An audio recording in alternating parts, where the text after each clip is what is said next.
off your microphone. Thank you. Or and turn off your camera. All right. Next slide. So we are providing interpretation for the meeting tonight in Spanish, Haitian Creole, and Cape Verdean Creole. Once we turn on translation, you will see a little globe in your Zoom menu, and you can select the language that you'd like to hear interpretation in. I'm going to call on each of our interpreters to repeat what I just said in the language that they're interpreting. So first, our Spanish interpreter, please. Hola, yo soy la intérprete de español. Para escuchar la interpretación simultánea, siga los pasos. Vaya a la parte baja de la pantalla en la barra horizontal y presione la tecla de interpretación. Luego seleccione el idioma de escuchar y después de seleccionar, usted entrará a la reunión en el idioma de español. Thank you. And Haitian Creole? Bonsoir, moi c'est Stanley, interprète pour créole haïtien soya. Pour capable participer dans des réunions dans la langue par ou après aller dans le contrôle par en bas ou regarder et côté qui marque interprétation. Après ça, on va cliquer sur le nom que vous avez des réunions et puis on va cliquer sur ça qui dit créole haïtien. On après il dit Haitian Creole. Thank you. And Cape Verdean Creole, please.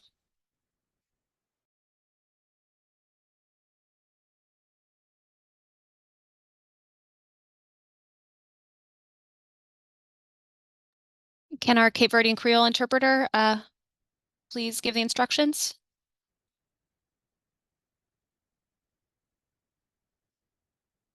Sorry, can you hear me? My apologies. Yes. It was on mute. No worries. So this is o Cape Verdean interpreter Ben Cruz.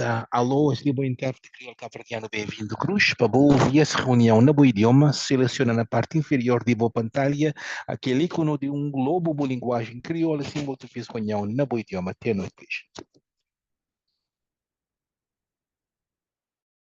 Thank you so much, and we'll just get that turned on. All right. Next slide. Okay.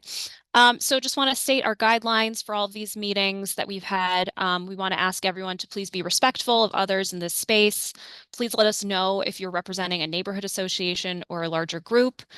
We're going to ask that folks limit their comments to 2 minutes so that everybody will have a chance to speak. We'll also prioritize voices that haven't spoken before.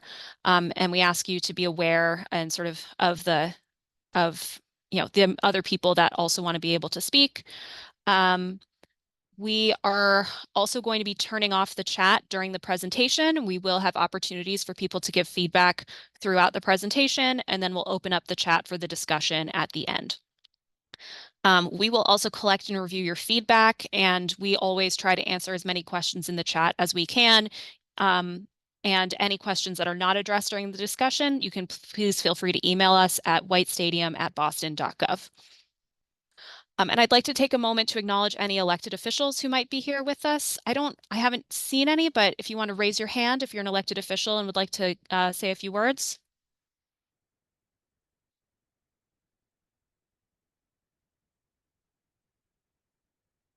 All right, I see someone from Councillor Anderson's office. Hi, good evening. My name is Jacob de Blakecourt. I'm the Director of Public Policy and Communications for Councillor Anderson's office. Very excited to be part of the conversation. I unfortunately won't be able to stay for the entire thing, but I'll be reviewing the meeting recording afterwards and passing along my notes to the councillor. Please feel free to reach out to me by email or by phone if you have any additional questions. Thank you very much. Thank you so much. All right, and so I'm going to walk through the agenda. So we're going to go through some welcome and introductions, share back what we heard from the last meeting, and then our architecture teams will be sharing how the program and principles that we discussed in previous meetings all come together in what we're showing you tonight. We'll show the entirety of the new design and then have a discussion and Q&A. All right, so first I'd like to pass it to Carlton Jones, who's the new director of the city's Public Facilities Department, to give a welcome. Good evening, everyone. It's a pleasure to be here tonight, and thanks for everyone for joining us. Our team at PFD has been working hard in collaboration with Boston Unity Soccer to advance the holistic design that honors the history and site of Franklin Park. I'm proud of our team here at PFD with Jones Architecture and Crowley Cottrell for the thoughtful and dedicated work on a collaborative design advancing the athletic vision for Boston Public Schools. Great. Thank you so much, Carlton. And Jennifer Epstein, Controlling Manager of Boston Unity Soccer. Thanks, Morgan, and thanks to Carlton, PFD, and all of our partners at the city for their ongoing collaboration.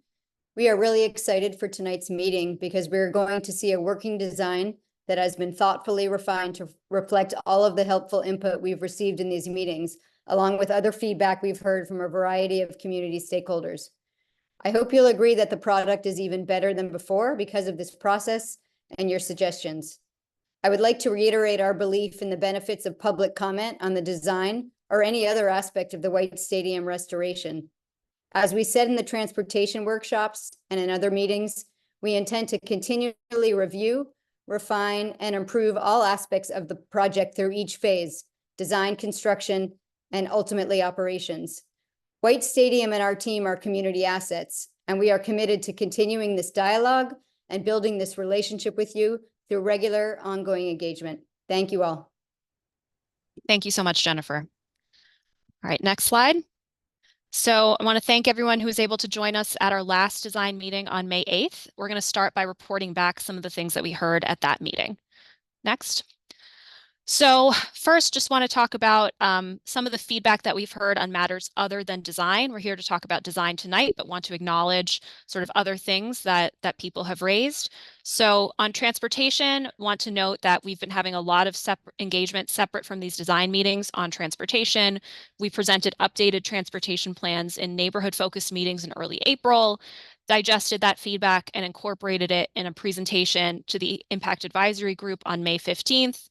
We've had meetings with community abutters to provide briefings and updates, and the final version of that plan will be memorialized in an agreement with the Boston Transportation Department, which is the standard for any large development project. And then questions around quality of life, around commitments to sound and lighting minimization, cleanup, security. These are all things that will be memorialized in the cooperation agreement. Key terms for discussion will be shared at the next IAG meeting, which will be on June 5th. And same thing for community benefits. You know, we've been discussing those throughout this process. The city and Boston Unity are committed to providing robust community benefits. These will be discussed at the next IAG meeting and memorialized in the cooperation agreement. And then we've received questions about, you know, a unified management process for the stadium and Franklin Park. We are actively exploring structures that would align with the Franklin Park Action Plan and incorporate neighborhood concerns. And we look forward to sharing our proposals soon. Next. So we want to reflect back some of the feedback that we heard from the last design meeting specifically. So we presented a lot about the programming that we hope to see at the stadium. We got a lot of positive feedback on the community benefits that we discussed, such as sports clinics for youth. A lot of great feedback on our proposal for a community room in the East Grandstand that overlooks the field. A lot of feedback on folks excited about more activation for the Playstead, and positive feedback on our proposal for new basketball courts. We heard an emphasis for ADA seating and ADA access, so we are really excited to move those ideas forward. And then for infrastructure, drainage and flooding remediation, the opportunity to bring investment to restore neglected areas of the park, and hearing about the importance of safety and limitation on hours of use is really important as well. And then we also heard about transportation. You know, we know this is a common area of concern, as we mentioned, the importance of pedestrian and bike safety infrastructure, and discussion about circulation within the park. Next slide. And then we were also happy to get feedback on the programming that folks want to see in the stadium, the activities that people anticipate using it for. So talking about sports in the spring, including soccer, track and field, basketball, tennis, summer, that opportunities within the Playstead and the stadium for football, cheer, in addition to the other sports. In the fall, soccer, cross country, football, community events, cheer, And having the opportunity in the winter for strength and conditioning using the new strength and conditioning suite, but that's something that will be able to take place year round in that space.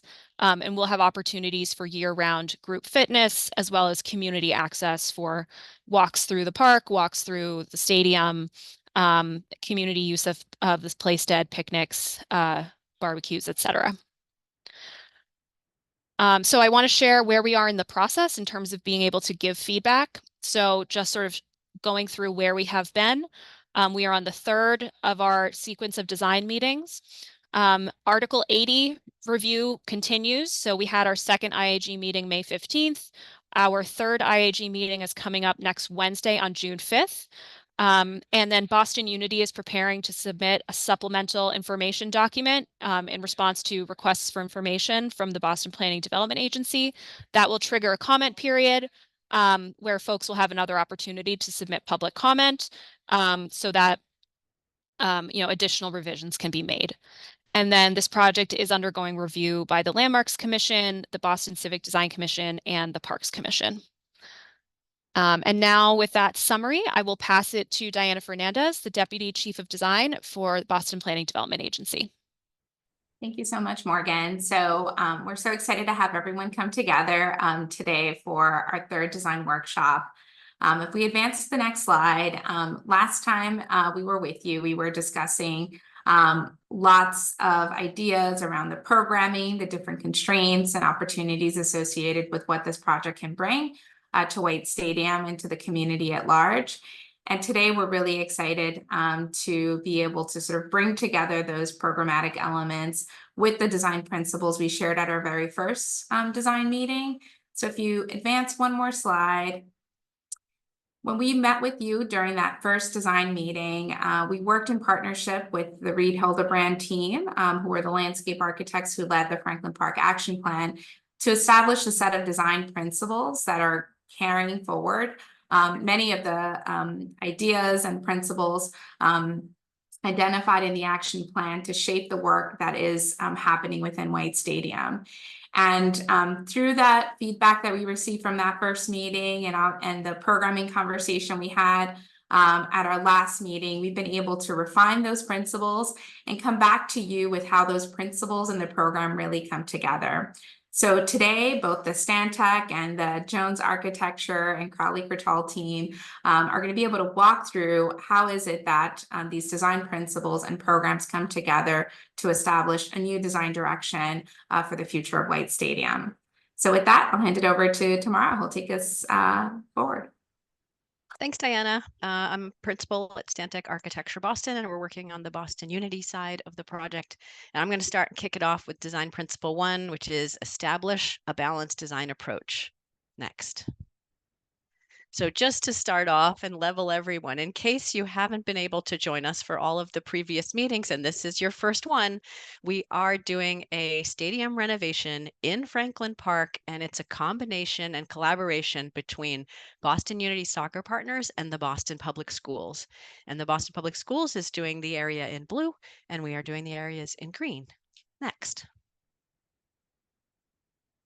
So when we started this project together with Jones Architects, who are the architects for the east side, we call it the east and the west sides, we all looked at this very important Venn diagram of trying to create a design philosophy that was respectful of an era, 1885, of Frederick Law Olmsted, the designer of the park, as well as 1949, the designers of the clamshell wall, we call it, or the existing stadium on the site, as well as all of the input that has been gathered through the last 3 years in the strategic vision plan of the Franklin Park Action Plan.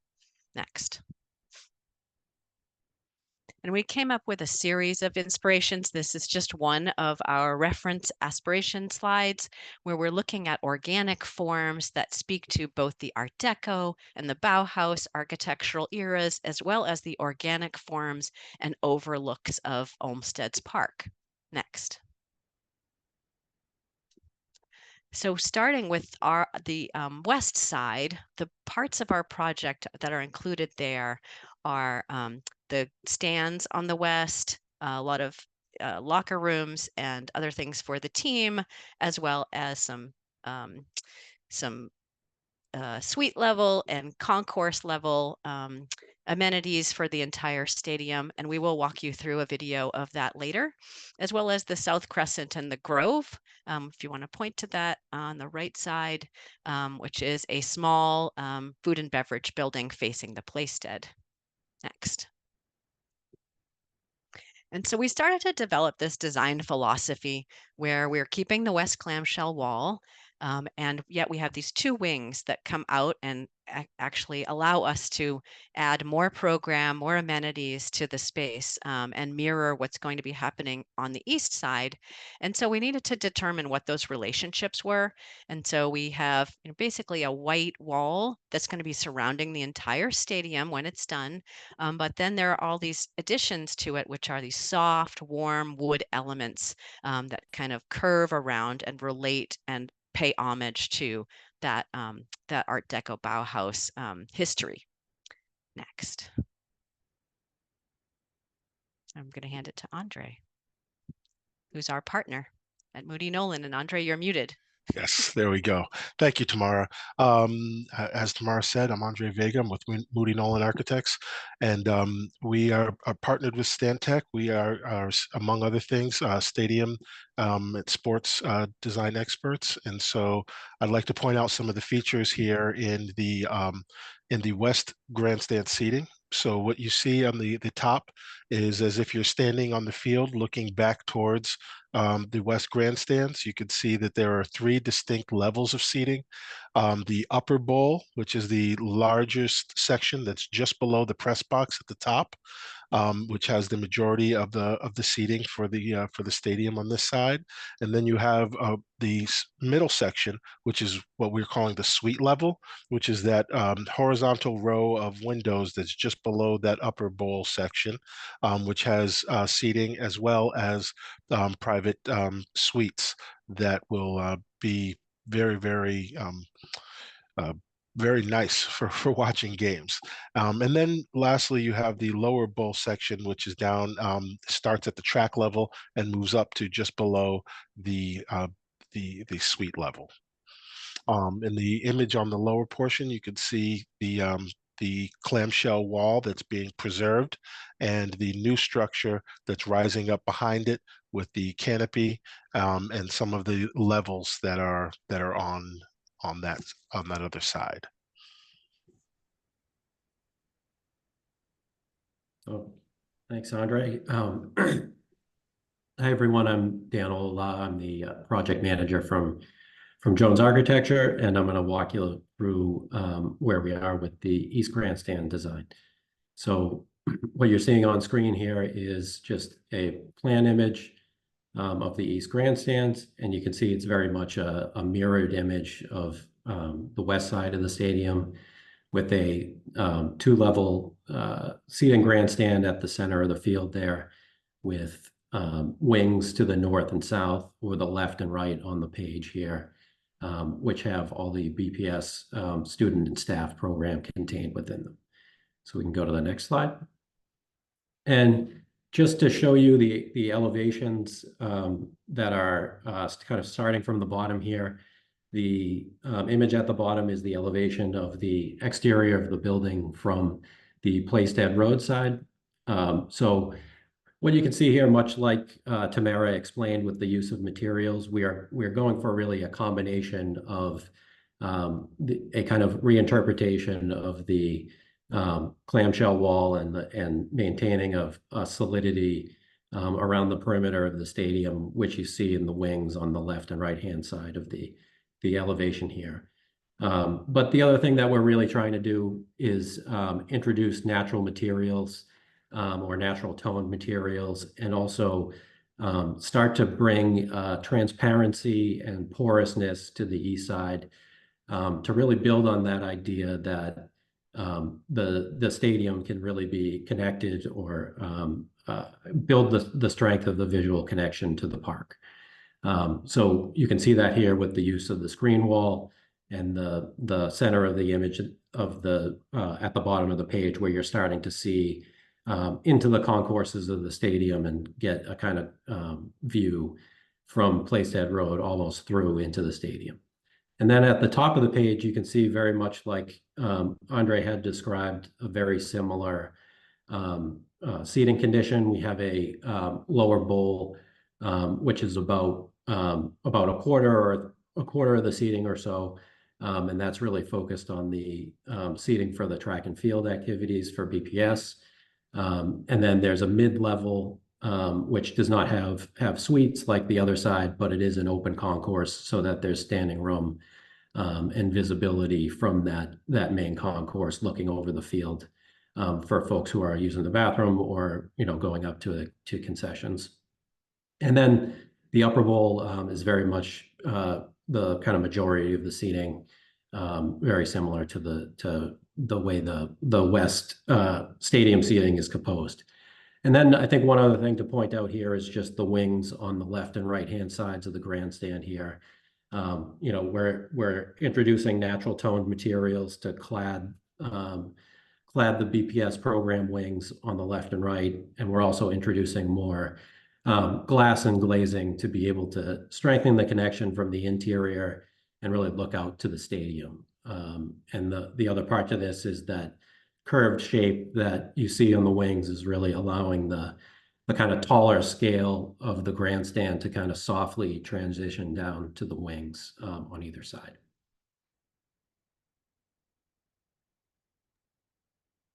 So we also wanted to give an update on the canopies that are over the both grandstands. And we had looked originally at a leaf structure that was sort of floating above the canopy, and it moved to a fabric structure. And we really are now considering this more simple shape, which is more related with the Olmsted's original overlook building, which you can see in the small inset there. Just a simple shape that also relates to the clamshell concept. So that's what we're working on right now, and you'll see in some of our animations that we're going to show you later. Next. All right. Here we have a couple of sections through the West grandstands. And this will further illustrate some of the talking points that I mentioned before. This allows us to examine and show the sight lines from the West grandstands to the field. You can clearly see there are no obstructed views, and all the views are really, really good. It's going to be a great viewing experience. You can see the 3 seating sections that we talked about in the earlier slide. In the image on the right, you could see that top section, which is the main portion of seating that's just below the press box. And then in the middle, you have that suite area. And then down in the lower level, you have the area, the seating that comes all the way down to the track. You can also see, or I'll point out, that lower section of seating slides underneath the structure of the suite section and reveals the track that sits underneath it. So when it's not in soccer mode, those seats will slide into the structure, and you have the track surface will be right there for everybody to view. This is a sight section through basically the pitch, the soccer field itself, and both East and West grandstands. And what we're trying to illustrate here is kind of showing the relationship between both structures. In the overall section, you can see that they have a similar height in terms of where the seating starts and stops. They both have great sight lines to the pitch, and you can see that the canopies are relating to each other and kind of speaking the same dialogue. So the goal from a design standpoint is to make sure that both structures have a common dialogue from a design perspective, so that it feels like one cohesive facility. Okay, so again, a caveat before we show this animation is that just like we did the last time, this is a draft, it's in process, and we're still working with the Parks Department and others, to make sure that this, it really takes everyone's concerns into consideration, but we wanted to show you a visualization starting from the north of how you would view this, this new stadium renovation. And we're going to start just on a typical day. So thank you, Leah. So here, you're coming in from the Walnut Ave entrance, and there's, just people biking, strolling with their kids, coming along this area. And you can, if you recognize the north pillars, we've just put a new plaza in front of it and some new trees. And you're going to come through the middle, and you can see the canopies and the fairly symmetrical stadium grandstands on both sides, the scoreboard in the distance, and the wings sort of enveloping the stadium into one condensed and cohesive design language. All right. I hope that helped. And next, we're going to show it on game day. So if we go to the next one, so we were really working very hard to make sure that the changes that happen on game day, since it's only 20 days a year, are completely temporary, and they're able to be put up and removed fairly quickly. And yet they're there for safety, crowd movement, etc. And we're going to, if you look at the little drawing on the left, we're going to start again at the same place. We're going to make our way in, but this time we're actually going to climb up the West Grandstand all the way to the top. So here we go. So here we are. You can see that that same roadway that we saw before has some temporary barriers in order to allow the shuttle buses that are coming in from the MBTA station and the North Shuttle parking lot, and some banners. So there's, some signage that's temporary. We have ADA accessible routes all the way throughout the stadium. You can see some more shuttle buses beyond. Here we are again coming through the plaza, but this time you have a security check and a ticket check. And now we have the end line seating there in front of you. So it creates this little foyer in front for music and local food trucks. There's the entrance to the BPS offices to the right. There's an elevator you can see in white right there ahead of us, but we're going to climb the stairs. We're going to go up, and you can see all of these curvilinear forms that are made really to be in conversation with the clamshell wall and the original architecture. There's a view across the stadium. This is the second level suite. We're going to go up to the third floor concourse level. So here we're really open air. So there's bathrooms to the left. There's some egress stairs to the right. There's entrances to that seating bowl that Andre mentioned. There's food, beverage, lighting. You can see some artwork that we've preliminarily put on the back of the clamshell wall. We're hoping that there's a lot of opportunity for, referencing the history of this wonderful place. But more so, we're hoping that you can see how excited we are that this is a very special stadium because it is in Franklin Park, and everywhere you look, and we built this grand stairway. We're just trying to, again, play with the clamshell wall, really look out at the park, look at how beautiful it is. It was an amazing design by Olmsted, and we want to show it off. And then here we are at the top area of the loge boxes, and you're looking at the stadium with all of your friends and family, all so excited to see this professional women's soccer league win. So that's it for that. Thank you very much.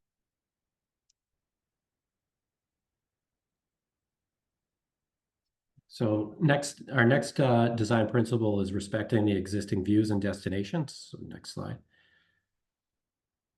So with our workshops that we've been engaged in the past couple months here we've been focused on a couple different things with the BPDA team and with Reed Hildebrand, who is the big contributor to the Franklin Park Action Plan. And one of the things that we wanted to prioritize was really taking these 9 views that you see on mapped out around the plan here, and really being able to use these points as guides for kind of maintaining or enhancing some of the existing views and connections to destinations around the park.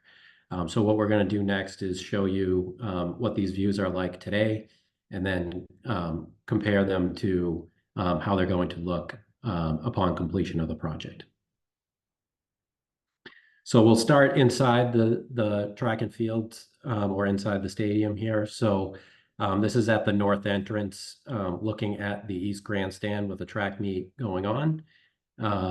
So now we're going to take that view and show you what the East Grandstand will look like upon completion. So, I know we just did the video walkthrough, so you did get a sense of this, but just to give you a still shot and show in a little bit more detail, you can see here that there is some introduction of new hardscape at the entry and with paving around the new track area, new track surface, playing field, and some new landscaping and fencing that you see just in the foreground here upon entry to the stadium.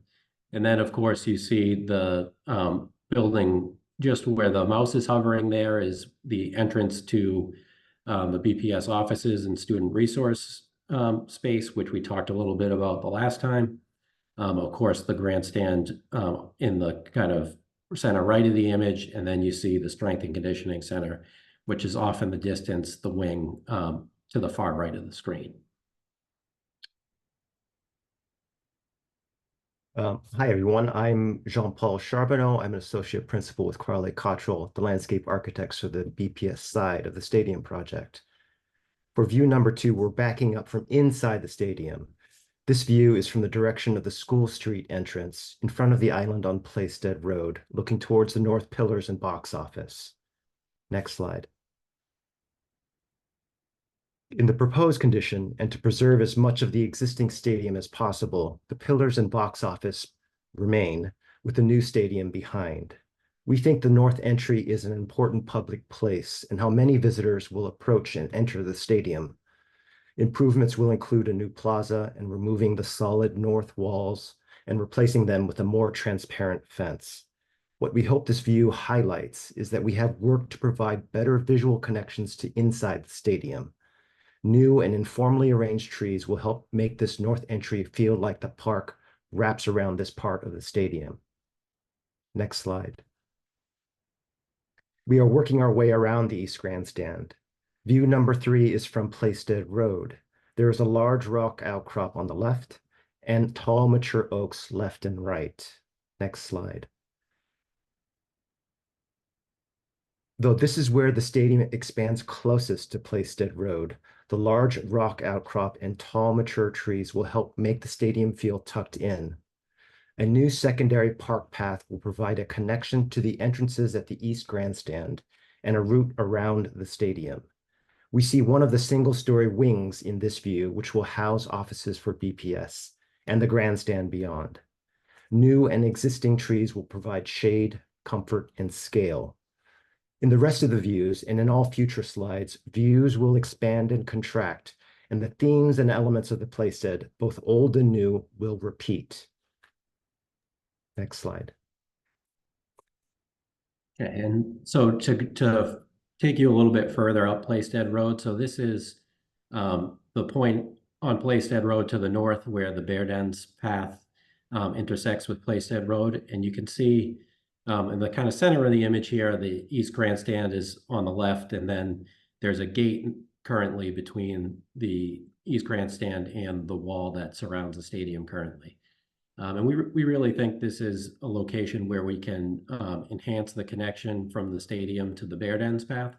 So if you click to the next slide, you can see what we've done here is positioned a stair and accessible pathway that really intersects with the current intersection of Plaisted Road and the Bear Dens path.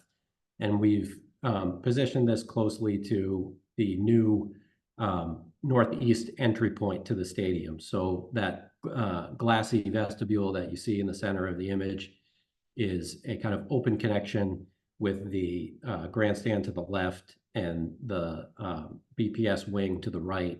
a vestibule connection that is really having a kind of direct connection with the Bear Den path and helping connect those two destinations within the park, and also giving some kind of glimpse into the stadium from this point, which allows a little bit more porosity and transparency to build on the, or to kind of tear down some of the barriers that we see today.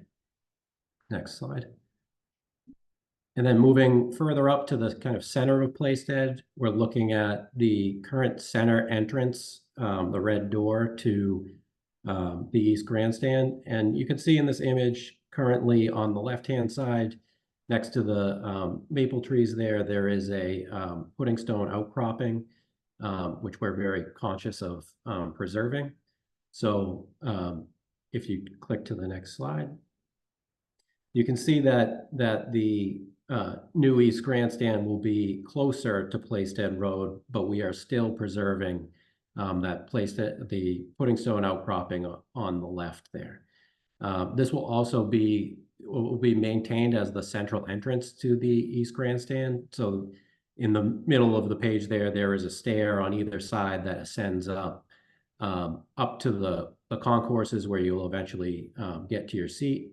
And I think one other thing we want to build on here is that now that the building is pulled kind of closer to Playstead Road, we want to really be focused on making this portion of the grandstand feel a little bit more open, and try to take away some of the really tall, opaque surfaces that you currently see in the East Grandstand, to really open this up and have more connection to the park from the concourses back to Playstead Road and the Long Crouch Woods. Next slide. And now moving to the south end of Playstead Road. So at this point, right now, you can see on the left, there's the basketball courts that are just asphalt right now. And then you can barely make out the East Grandstand through the trees, just underneath the limb of that tree in the kind of center of the image there. Moving to the next slide. So as we move those basketball courts over to the further south and just to the left out of the image here, that area that is currently paved will become lawn in front of the southeast wing of the building. And there will also be another entry point on the southeast side, very similar to the northeast entry that we looked at more closely on the near the Bear Den side. So this will be another prominent entry point coming from the Playstead Park side up toward the stadium, and allow an entry point to the Strength and Conditioning Center, which is housed in that southeast wing there. Hi everyone, I am Chris Bridle. I'm lead landscape architect with Stantec and Boston Unity. And this is showing an existing view coming from Seaver Street from the proposed TNC lot. And this is one of the first glimpses you'll see of the stadium. This is the existing view, if we go to the next slide. And there are various points as we sort of walk around the stadium where the stadium reveals itself through the existing woodland. Long Crouch Wood is to our right, and you can see the southeast wing sort of glimpsing through the trees here. We're proposing new trees in the foreground, and you can see the canopy there emerging just through the trees. But this is one of the views again as we walk around the stadium, where the stadium reveals itself to you as you walk through the park. Next slide. Now we're on the Playstead. We have the zoo behind us. Again, this is an existing view showing the lovely large canopies that exist, tree canopies, and you can see White Stadium there peeking through the trees. You can see in the foreground, there's actually a temporary structure there that's used for children's sports. You can also see the chain link fence and the overgrown fence line there behind it. So we go to the next slide. Here you can see the new stadium. It's peeking through the trees. Again, one of the character defining elements and inspiration of our site here in stadium design is that we keep and we respect a lot of good deal of the existing mature canopy and allow the stadium to sit within that and sort of peek through it. So it's part of this beautiful park design. And here we're showing the removal of the chain link fence, the fact that we can now get to the stadium from the Playstead. The grove is now incorporated into the Playstead, and we're planting a lot of new trees to create a future generation of tree plantings. Next slide. Now we're on the overlook. We're looking north towards the stadium. We can see the Playstead on our right on this elevated promontory. And again, the same view a little closer now. We can see the temporary structure there and the chain link fence that's overgrown with invasive plants. If we go to the next slide. We're removing that chain link fence. We're opening up the grove so we can now access the stadium from the Playstead. Again, you can see on a daily basis, people will be able to use the grove and access the Playstead. It'll be part of a cohesive design. And you can see again how the stadium is really enveloped by the existing canopy, and that we're respecting the beautiful tree canopy that exists. Next slide. Thank you so much, Chris. So we want to take a moment to just take a quick pause and get some of your feedback. I think at our last meeting, we heard a lot about the importance of the park and the stadium as part of people's everyday experience. And we'd love to sort of have you participate in a Slido exercise here. And we'd love to hear, what are your thoughts? What's your favorite view of White Stadium? Is it from the North Gates? Is it from the Playstead? Is it from those outer walls when you're walking and biking along Pierpont or Playstead Road? We'd love to hear from you all in terms of what is that sort of view experience that's most important to you as you experience the park today. Let's see, we're seeing a lot here about the north entrance. And we'll add that to participate in the slide, you can scan the QR code or go to slido.com and put in the number on the screen, 8466827. Thank you, Morgan. Fantastic. So I think we're seeing a lot here that people love experiencing the stadium really from all sides, but lots of importance around the Walnut Street entrance and that approach, and certainly that experience around Playstead Road and Pierpont. Amazing. Well, thank you guys for your contributions. We'll make sure to capture all this feedback, and we'll go ahead and move on to our third principle.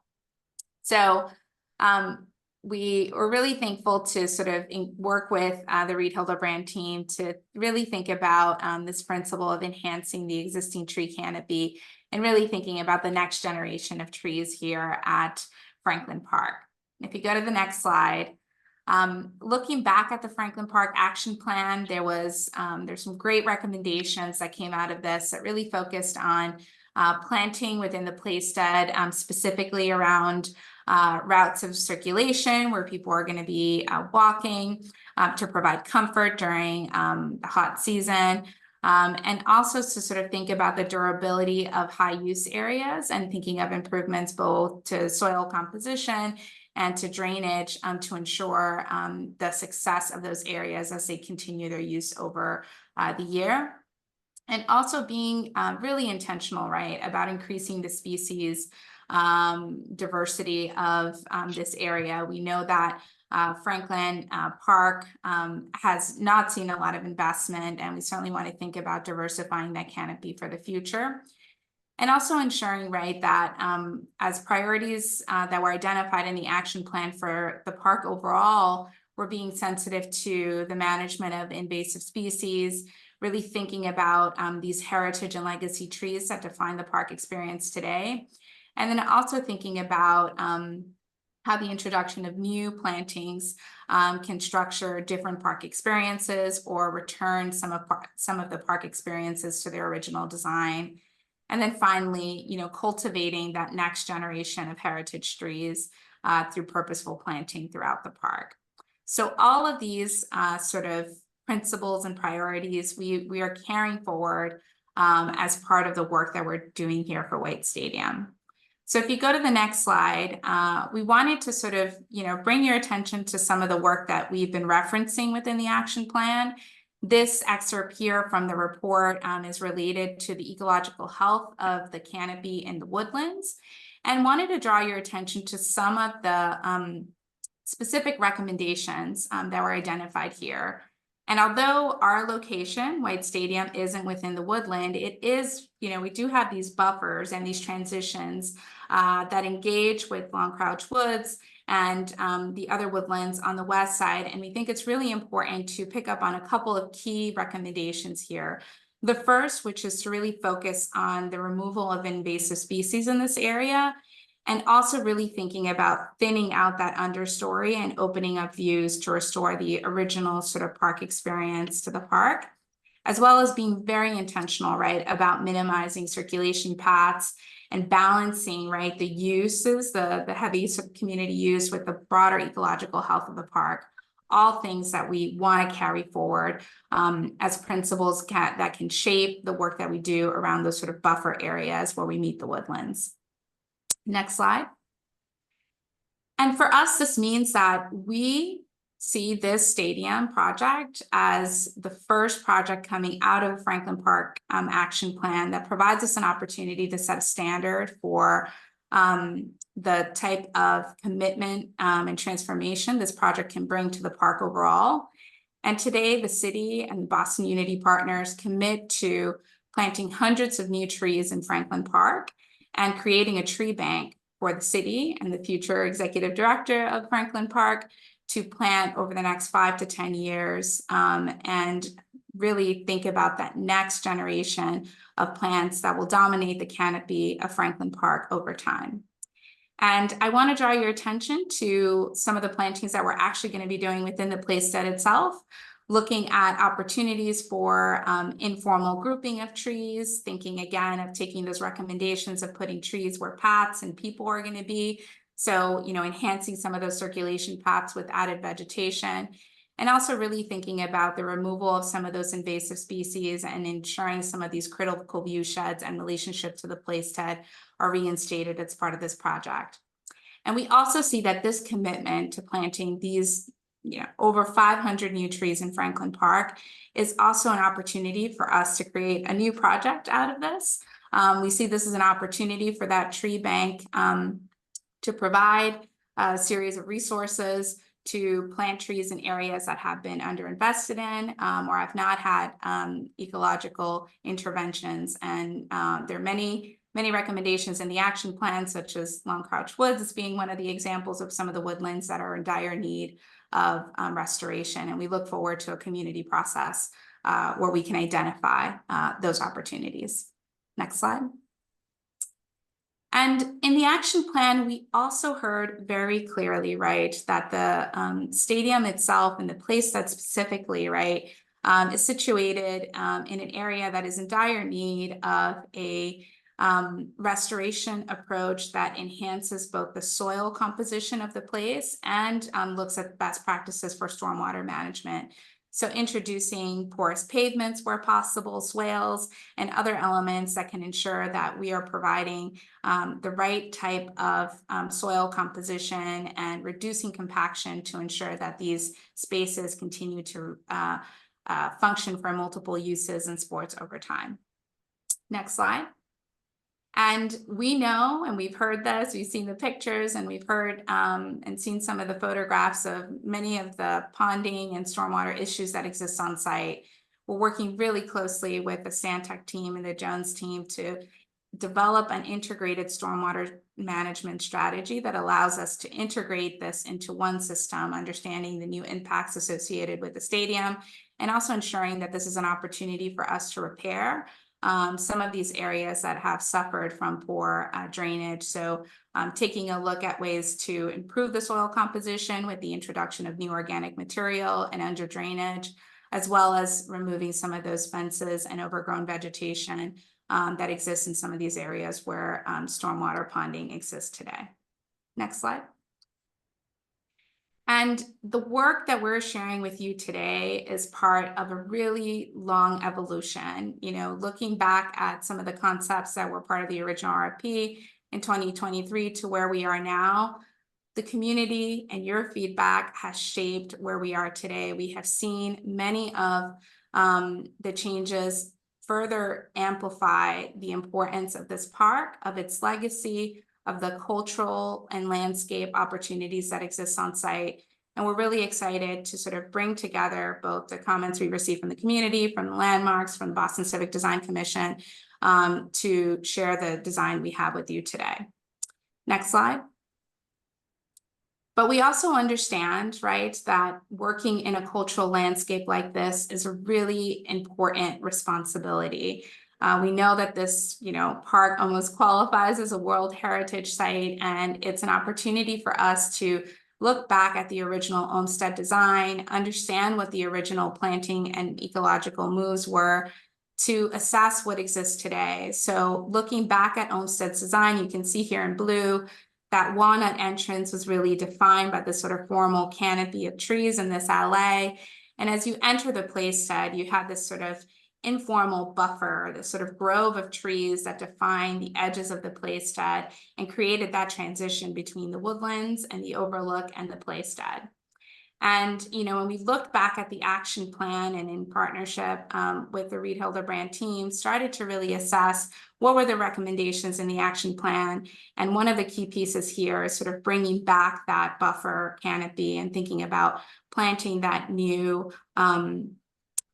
vegetation for the future and assessing the opportunities to re-enhance that buffer as a character defining element of the Playstead today. Next slide. And so as part of all the work that we're doing here and the program that we're achieving, program that is bringing to many BPS students a world-class facility they have not had access to for many generations, there are impacts. And in this process, we wanted to share what the impacts of some of this work is to date. Again, as noted earlier, this is all still a work in progress, and both us and the city are committed to reducing the removals of trees on site. And we will certainly be back to present to the public at a future public tree meeting as part of the city's new public policy on tree protection. So zooming into the plan itself, what you see here on this image is the site plan itself with both grandstands.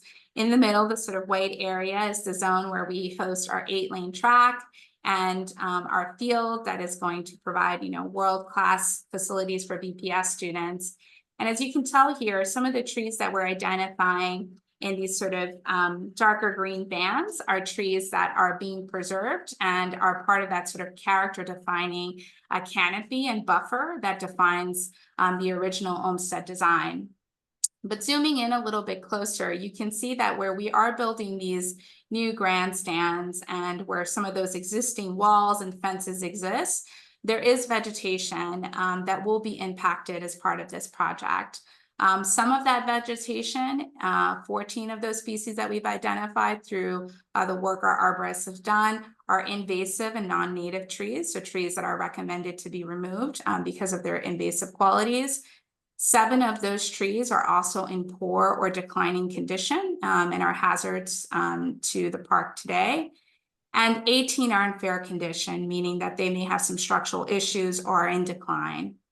And of the sort of 30 trees that are left, right, about 22 of those trees are trees that are either growing on fences, the fences that sort of envelop the stadium today, or growing along the sort of stadium walls and are, present some issues in terms of preservation with the new program. And what we've tried to do is to really limit, right, the amount of trees that are impacted that are outside of that sort of those direct zones of impact within the stadium, and have been able to achieve preservation of 97 of the trees within the project boundary, which again is a testament to really trying to tighten the program and achieve a world-class facility for our students here in the city. And if you go to the next slide, we do want to share some images of what these trees look like, right? So when I'm sharing with you that these trees are growing into fences, 30%, 33% of the trees that are being removed are trees that are like this image here on the left, growing into the fence or growing right up against the wall, and are unfortunately not able to be preserved as part of this project. And then some of these, right, 13% of them are these yews. They're these sort of evergreen trees that exist on the grandstands. And these have become quite overgrown because they haven't been maintained over time. And that means that the restoration of that west grandstand in this image is really limited and impacted by maintaining that tree. So that is something that we'd like to remove to enable the restoration of that facade. And then this image here on the right, are trees that either have structural damages, are in decline, or are invasive, right? And 28% of our removals have these conditions and have been recommended by the Bartlett Tree Service to be removed given those issues they have. But if we think about this in the longer picture, and we go to the next slide, a lot of the work that we've been doing here, and many of this is thanks to the advocacy of the community, is to ensure that we are preserving the elements that are really important to the park. Understanding the preservation of some of the new trees that have been planted in this area, as well as preserving these major legacy trees that have been identified in the Franklin Park Action Plan, and looking at strategies to not only preserve them, but protect them in perpetuity, looking at removing and deterring parking from from being within the sort of drip line and critical root zone of these trees, as well as identifying some of these really wonderful new canopy trees that are emerging and applying best practices of preservation to enable those trees to become a part of the playstead by removing the fencing around them. So there's a lot of work we're doing here, but again, we as a city are committed with Boston Unity Partners to achieving a project that is not just providing net improvements to the stadium itself and the playstead, but also is a catalyst, right, for the types of restoration opportunities that exist throughout the park for planting many, many hundreds of trees that will create the canopy of the future within Franklin Park. And with that, I'm going to go ahead and move on to the next slide and hand it to JP.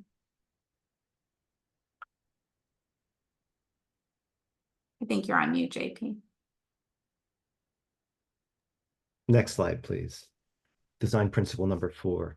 The sketch on the left represents the existing stadium with its solid north and south walls and the southern fence, which has become overgrown with vines and other vegetation, creating another kind of wall. I believe this creates the feeling that there is a hard line between what is inside and what is outside the stadium, and a feeling like it is always at an arm's length away, distant and remote. We believe we can do better. The sketch on the right represents the proposed stadium. To strengthen and improve the stadium's visual and physical connections to the playstead, we are proposing to remove solid barriers wherever possible, use single-story wings with windows to allow views over and through them, and create many more points of entry. Next slide.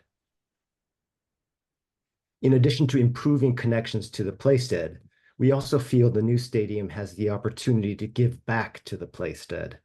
We presented these drawings in our previous design meeting, but I will walk through these again briefly. The drawing on the left illustrates the stadium as it is today, with the playstead shown in green. The areas in white within it are areas we believe feel like they are inside the stadium, inside the perimeter walls, grandstand, and the fenced-in area to the south. The middle drawing illustrates the expansion of the track and field. Note the track and field are expanding into the footprint of the existing east grandstand. The drawing on the right illustrates the new stadium in blue. Heights vary, but this drawing represents the footprint of all new structures. Next slide. So what does this all mean? This drawing combines all the layers shown previously and highlights in purple where new buildings expand into the playstead, beyond the existing walls, fencing, and grandstands. But note the areas to the south. By removing tall fencing, overgrown vegetation, and large expanses of paving, here the new stadium can give back to the playstead and create more open-feeling lawn. When viewed together with the stadium expansion, overall there's a net increase to the publicly accessible parkland, in large part due to the new design and thinking of Boston Unity's Grove. Next slide. Thanks, JP. So another important element of our design and something that was outlined in the Franklin Park Action Plan was to prioritize pedestrian safety and comfort and to clarify movement, in that today there's lots of confusing paths and confluence of paths, and our goal is to start to unravel that confusion and create a simple, more pleasant, more usable path network surrounding the stadium. This shows on the left the Franklin Park Action Plan proposal for a simple pedestrian-focused primary loop around the stadium, and that primary loop material will use materials from Franklin Park, asphalt and granite sets, and there's also at the bottom there a recommendation on the width of this primary loop to allow pedestrians and bicyclists more priority around the stadium. Next slide. And this is our proposed design. This you can see on the top left an extract from the Franklin Park Action Plan, and you can see how this closely follows the ideas set forth in that plan. That we have in purple, we have the primary loop that will be predominantly for pedestrians and bicyclists, and that we have a secondary network that is simple and clear and connects all of the functions of the playstead and the stadium together in a simple and cohesive way. Next slide. This shows a view of our Grove. This is a view with the overlook behind us, and it shows the Grove on a daily use where people can gather and congregate in the Grove. And again, the Grove is now part of the playstead. It's a continuation of the playstead, so people can come from the playstead, they can come to the South Crescent and use the facilities there and recreate in a space that was formerly closed off to the public. It's now open and accessible. Next slide. And this is showing the South Crescent design, again inspired by the park. It's open above, so you can see the tree canopy through the open the glass and permeable ceiling. We're using materials inspired by the park, natural materials, natural stone-inspired materials. We have immediately outside the South Crescent a bosque of trees that is sort of an extension of the architecture and creates this lovely dappled shade for people to congregate and socialize underneath. And we, again, part of the language of the stadium is this about porosity, permeability, and allowing the stadium to really stretch out into the playstead and for the playstead to permeate into the stadium. Next slide.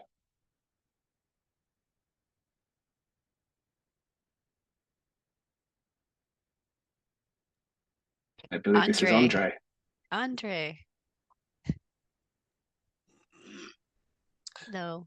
Hi, sorry about that. This is the so this is the flyby that we showed actually at the second design meeting. So we're gonna go through it again. And as we start up high from the bird's eye view over the playstead, we will swoop down and get a ground view as we come along the parking lot, the parking area with the Franklin Park Zoo behind us. And you could see the playstead kind of spreads out in front of us. There's people having picnics. There's people playing softball on the diamond. You could see the overlook wall over there in the background, which has, you know, obviously great views of the playstead. As you move through the playstead and you can see all the activity, we now bring the stadium into view as we approach the Grove. You can see the activity and the fluidity of the space allows people to move through and around the space freely, and they can set up different games and they can do different things. This is designed for maximum flexibility and do a lot of different things. You can also see the porosity of the Crescent building. You could see through it, and also you could see the light coming through it. So views are maximized. As we turn back with our back to the Crescent building, you could see the Playstead behind us, and then we swing back around, go through the passageway that's next to the Crescent building, and we enter into the proper stadium. You have a team store there where Boston Public Schools can sell their swag, which is always a nice feature to have. Again, you have opportunities here for retail establishments. We move over the track underneath the scoreboard and onto the field. As we lift off, now we're flying again, and you can see the grandstand on the right, which is the West Grandstand. And then as the East Grandstands come into view, you can see how it fits into the Playstead and the surrounding area just beautifully. We're going to swing back down around as we get a glimpse of the East Grandstands and come around the clamshell wall and drop down to the entrance on this side of the historic clamshell wall. A lot of new trees are being planted, and this is what it will look like. Thank you, Andre. Thank you. Great. So our next principle here is actually a principle that I want to thank many members of the community for their advocacy around.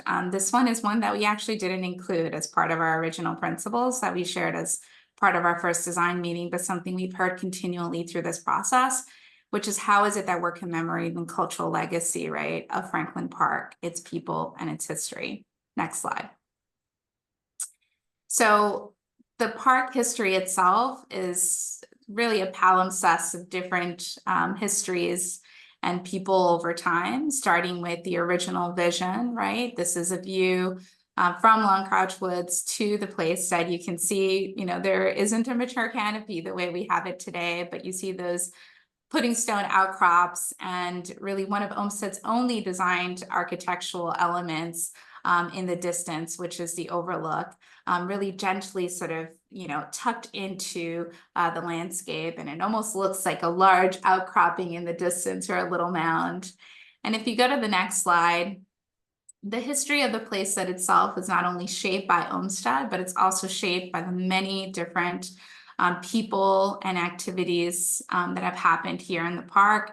Everything from, the bike races that were held here in the early 19th century down to the incredible work by the Alma Lewis Playhouse in the 1970s, to the sort of World Liberation Walk in 1971, and many other things we hold and beloved today, like the Kite Festival or events at the Alma Lewis Playhouse today. So again, wonderful opportunities that have changed the evolution of what both the Playstead and White Stadium mean to this community. Next slide. And it's also a place where people really come together and have fun and attend concerts and have culture, really define this place. It has been a haven for communities of color and something that we hope to continue to uplift as we continue this work. Next slide. And a lot of this is something that we're really excited to hear from you about.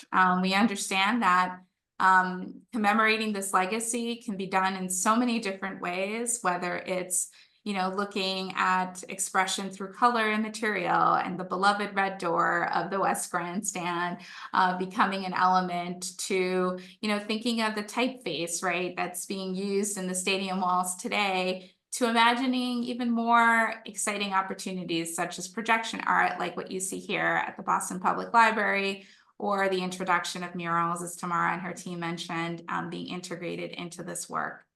Next slide.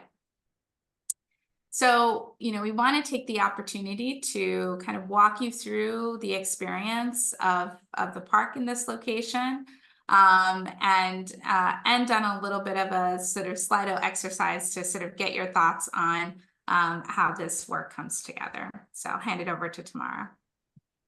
Thanks, Diana. So this is a view. We're walking now around the West Grandstand, and as Diana mentioned, there's so many opportunities with the grandstand to have cultural artwork, performance space, digital work, light projections. I mean, it is pretty amazing what a simple white wall that this is. And so we are, considering various forms of media that could be used to tell those stories, along with QR codes located in different places where people could put their phones and get another type of narrative, or seeing that those stories will be told in many different ways over time. So being able to be open to the stories that want to be told and how they're told. And so we are, here just looking at various opportunities as we walk you around this side of the wall. And you can see here the lower wing and how we're working with the Landmarks Commission, to work to make sure that the new parts of the stadium are honoring but not copying the existing wall. So here we are, we're just going to end at that entrance to the stadium from the south. We look forward to hearing from you more about what we could do. Thank you, Tamara. So we want to open this up for another Slido exercise. So you can go ahead and scan this QR code with your phone, or go to slido.com and type in 827 to engage in this. But we really want to hear from you. What are aspects of the park's cultural legacy that you would like to see represented in the design? Are there elements such as, color, materials, artwork, programming, interpretive signage? We'd love to sort of hear your ideas for how we can carry this forward and represent the really multifaceted identity of this place. Let's see, I see folks typing.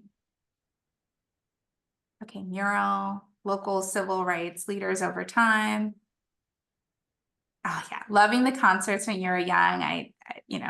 Absolutely. We've heard many wonderful stories about that being a really important part of the stadium. And, they happen today with BAM Fest and some of these other really incredible festivals that bring music to this part of town.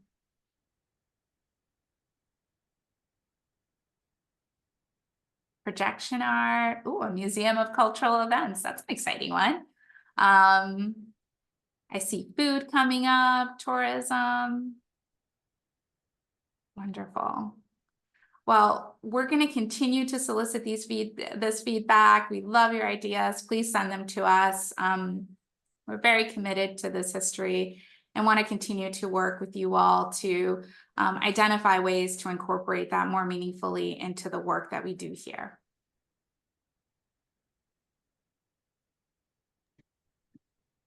So this is now a view from the overlook, and I think we're going to start an animation here to show you the stadium. But Chris, if we could maybe say just that this is the last, the last slide, I think, for the whole deck, right, Diana? Oh, that's right. Yes. This is good. Thank you for bearing with us. Yeah, we wanted to end here just as a kind of circle of, that there are so many principles in responding and respecting the Franklin Park Action Plan and the Olmsted Park. And, primary to his consideration of the park was creating this view outlook, right, Chris, along the overlook. Right. Yeah, it's one of the major features of the Playstead, and something that we're honoring and respecting and making sure that the views from and to are respected with our new design. So I think we're going to take a look now. So we're approaching the Playstead at the south of the overlook. This is sort of the southern promontory.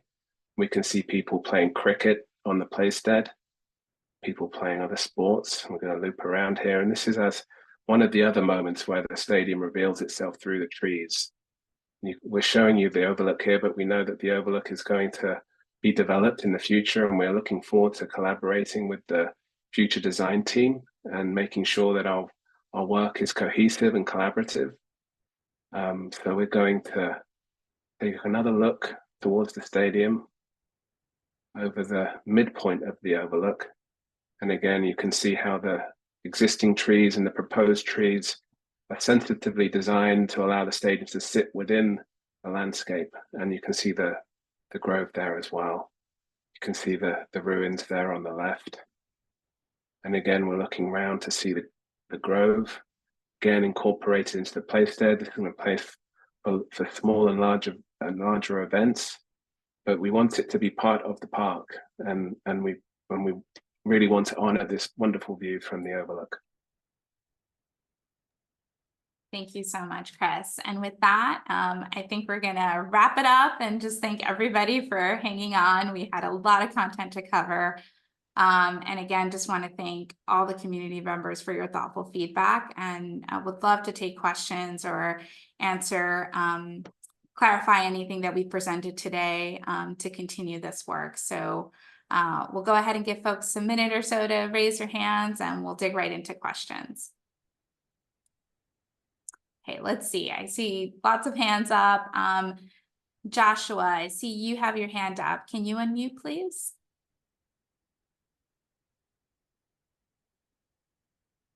Sure. I just wanted to express how excited I am about the juxtaposition of the designs, both on game day and off.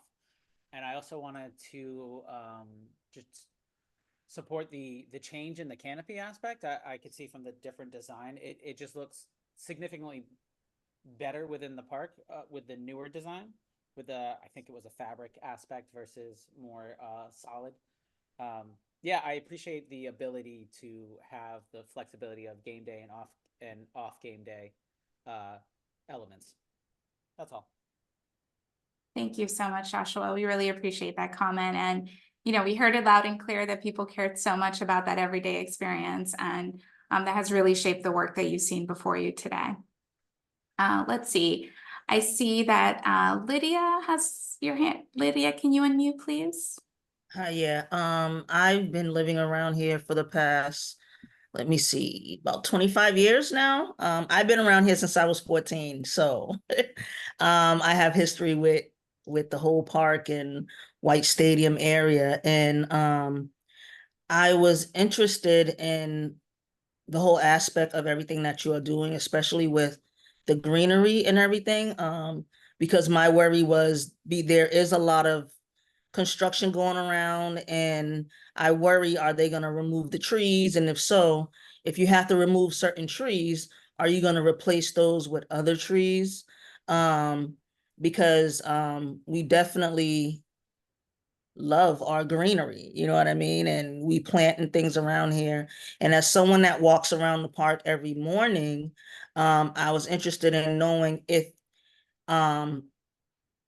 is the inside of the stadium gonna still be accessible to walk around just like a regular morning, like normally, like, because I know most people use the stadium to, you know, jog around and things like that. So within the community. So that's what I was wondering. And also the portraits that you showed about everything that has happened in the years since White Stadium has been near the concerts, I was thinking maybe it'd be a good idea to incorporate larger portraits of the histories of those within the new White Stadium somewhere in there. So that's pretty much it. But I'm actually pleased with, I wasn't able to make the first two meetings, but I'm actually pleased so far with what I see that you guys are doing. Thank you so much, Lydia, for that comment. And I think I'm going to go ahead and answer your question, but hand it over to Morgan, who can speak more directly to the hours of operation. So at our last workshop, and I wonder if Luke, maybe you can pull up that slide that we shared at our last workshop, but we are dramatically increasing the hours that the stadium is actually open to the public, which will mean, Lydia, you will have the opportunity to come in and walk around and use the track for fitness and We know the stairs are also a beloved fitness element in the community. So I'll hand it to Morgan, who can speak more directly to the new hours of operations. Yeah, definitely. So one of the things that we heard when we were beginning engagement on this project was frustration from people who wanted to be able to walk or run in the stadium before work, after work, and it was always closed. There weren't any water fountains, there weren't any bathrooms to support people who were walking around or wanted to use the track or use the playstead. So with this additional investment, we're going to be expanding hours. Currently, the stadium is only open from 8 a.m. to 4 p.m. We are going to be opening it from 7 a.m. to 10 p.m. So that people will be able to get in there and walk or run before or after work, in the mornings, walk their dogs in the evenings. We're also going to be providing public restrooms and public water fountains. So essentially, this is a public-private partnership with Boston Unity Soccer, but Boston Unity Soccer will only be using the stadium for about 20 games per year. And so what that means is the rest of the time there will be extended hours and extended access for the community and for BPS. And so you can see on this slide a sample week when Boston Unity Soccer is having a game. You can see that the vast majority of the time the stadium is open for BPS and public use, and dramatically more than it is currently open.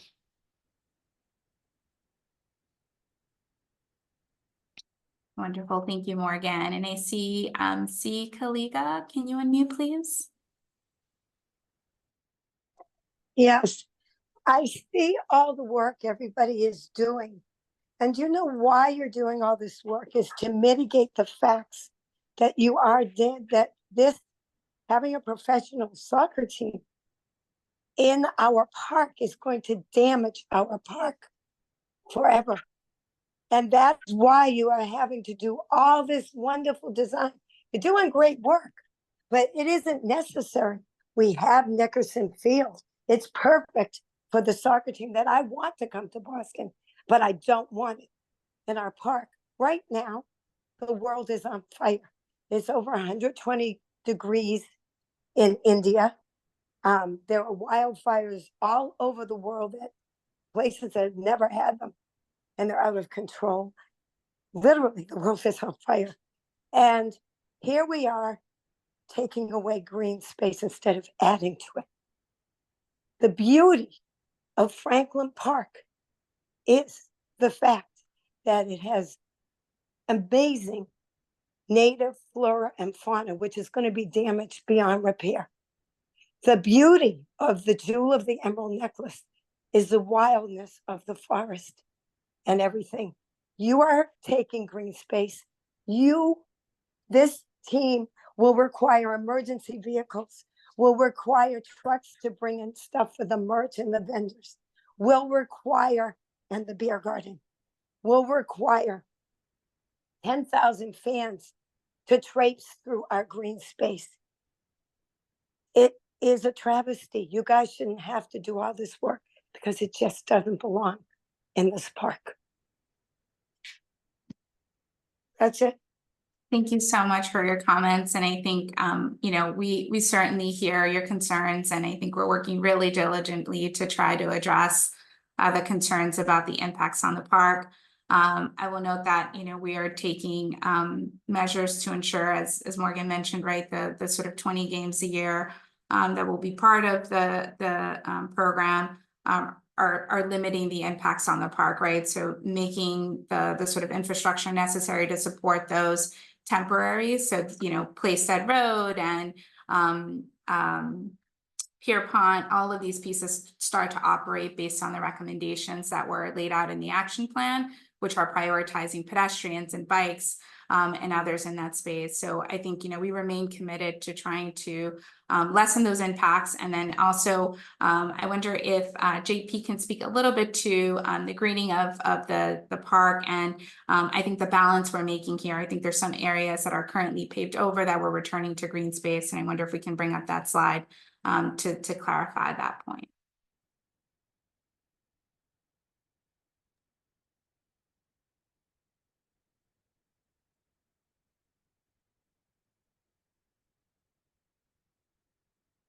See here, maybe take us a moment to pull this up. Bear with us here. Diana, you want the slide that talks about green space? Yes, the one that shows the evolution of the work. Let's see, I can.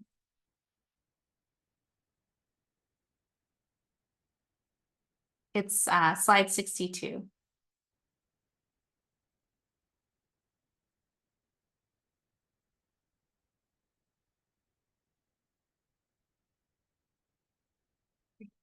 JP, do you mind speaking to this again and just clarifying here the elements that are being returned to green space? Sure. This drawing is attempting to combine the stadium expansion to the land that is returned to the place, that is given back to the Playstead. The stadium expands mostly to the east and north sides.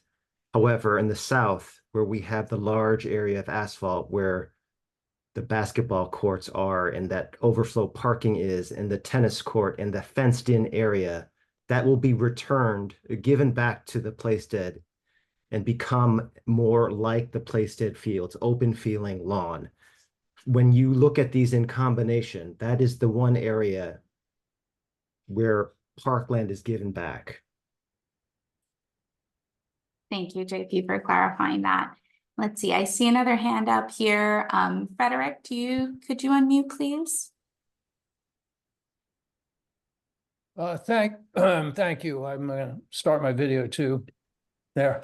So I was taking a few notes and I really am impressed by the process of your design.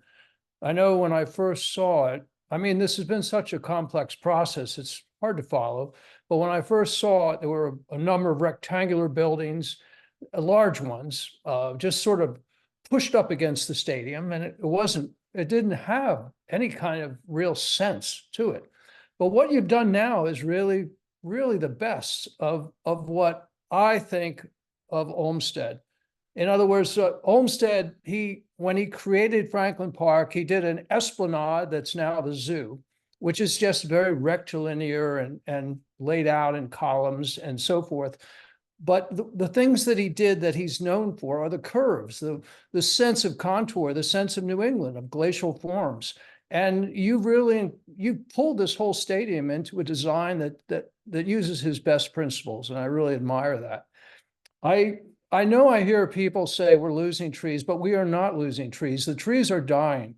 There are trees that are very strong and healthy, but I've used the wilderness area for years because a group of us cleaned up the Williamsgate entrance and about 10 years ago, and I've kept going back to the park, and the Williamsgate entrance is an entrance to the wilderness, and so many of those trees are dying. And the invasives, the sycamore maples and so forth, and the ash that are not native at all, they're the ones that aren't native. It needs health brought back to it. And the thing that people really don't understand about the importance of this, I think, is the maintenance. Right now, the park has three people. You hope they get to cutting the grass. You know, it needs an organization that can only be provided at a professional level to maintain this area. And thank you, Frederick. I'm sorry, we're at time and we know we have a lot of hands up, but if you can add your comments to the chat, we'll absolutely capture those and really appreciate the support. I think a lot of that sensitivity to the landscape and Olmsted's design is many parts thanks to the wonderful guidance we've received from the Reed Hildebrand team and the wonderful work that was set by the Franklin Park Action Plan as part of this, and many of the recommendations in there related to the ecological restoration of the park itself and the many opportunities there. And I know we have John here today, and I wonder, John, if you can speak a little bit to the many priorities set around bringing back health to the park from an ecological standpoint and the many opportunities presented in the action plan. Of course. Diana, thanks. And I just want to give kudos to the whole design team here on this presentation. It's been really great to see. Yeah, I think what's raised here is really important, that trees are not static things, and they grow and evolve and mature and decline and need a strategy for replacement. And I think that's one of the most exciting opportunities that this project is now presenting, is that as we address some of the conflicts between existing trees and the design, there's a really unique opportunity here to perpetuate that canopy into the future. And the action plan talks a lot about this, that even within the woodlands, there are recommendations for how we have to think about removals to allow light to the forest floor, to allow the species to be regenerated over time, so that the trees we see today aren't dying in 50 years, but are actually starting to grow and mature and thrive in the next 100 years. So I think that's really one of the great opportunities this project presents. Thank you, John. And I see another hand up here. Karen, can you unmute, please? Am I the Karen?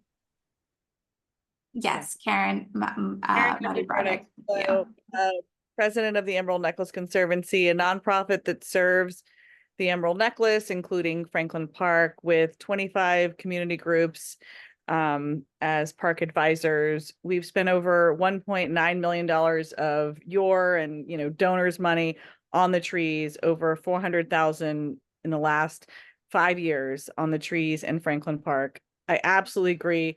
They need more work. I'm excited to hear that the city of Boston is considering doing that. I wanted to outline a few things that I put into a memo that went to a few of the commissions recently.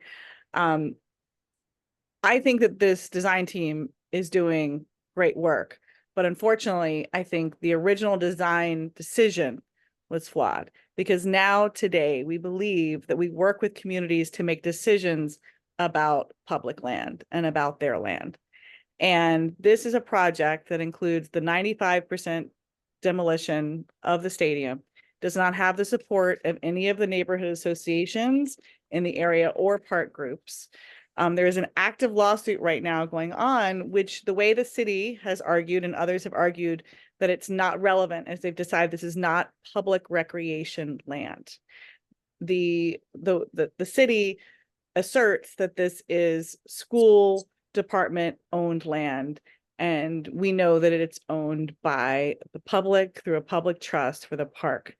And it is our hope that there is a home for the women's soccer team. We do not believe that it's appropriate in Franklin Park. We believe that this city, this state, and this country, and many of the private donors in town could give without a need for a long-term lease, funds to make this a truly wonderful public stadium in line with the Franklin Park Action Plan, which always agreed this should be a public space for the public. And thank you, Karen. And I'm sorry, we're at time here. We have the memo as part of the public record, and we're absolutely, if you can add additional comments in the chat. We certainly hear your comments, Karen, and I deeply empathize with your statement. I do think that we are doing our best with the process and, trying to address community concerns over time and really incorporate them into this process. And I wonder, Morgan, if you can speak specifically, I think, to the aspect related to the lawsuit, but I think we remained committed as a city and with Boston Unity Partners to accept feedback as part of this process to establish a project that we think could be transformational and catalytic for the future of the park. Yeah, so Karen, want to say thank you for your compliments to our design team. And I'll just say that a judge has agreed with the city that the arguments in the lawsuit against the project don't stand on the merits. Thank you.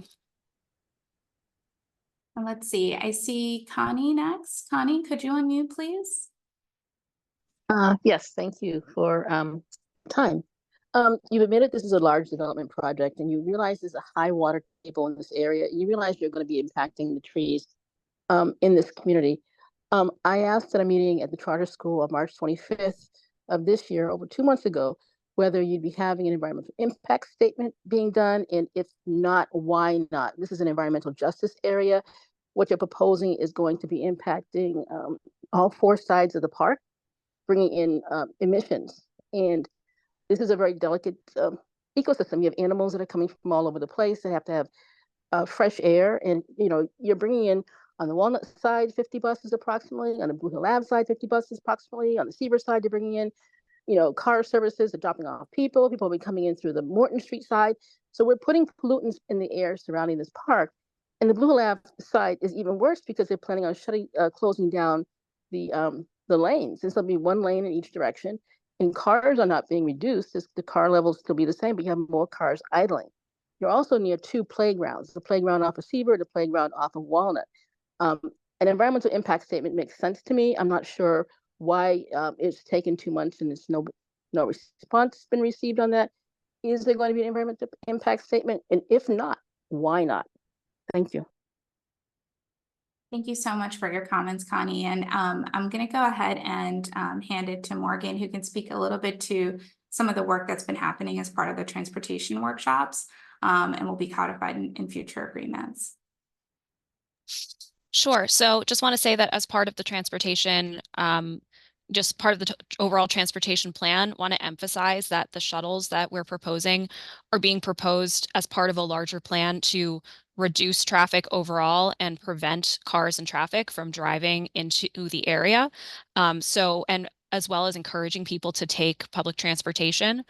We've also been having conversations around ways to mitigate non-resident traffic in areas around the stadium on game days so that traffic will be lower than it currently is. We've also heard many calls for electric buses, electric shuttles. I believe that Boston Unity is eager to explore that. You know, we're several years out and the market for electric vehicles is expanding. So that's something that they're very actively interested in expanding on. And I wonder if anyone on the Boston Unity team would like to address other elements of that question.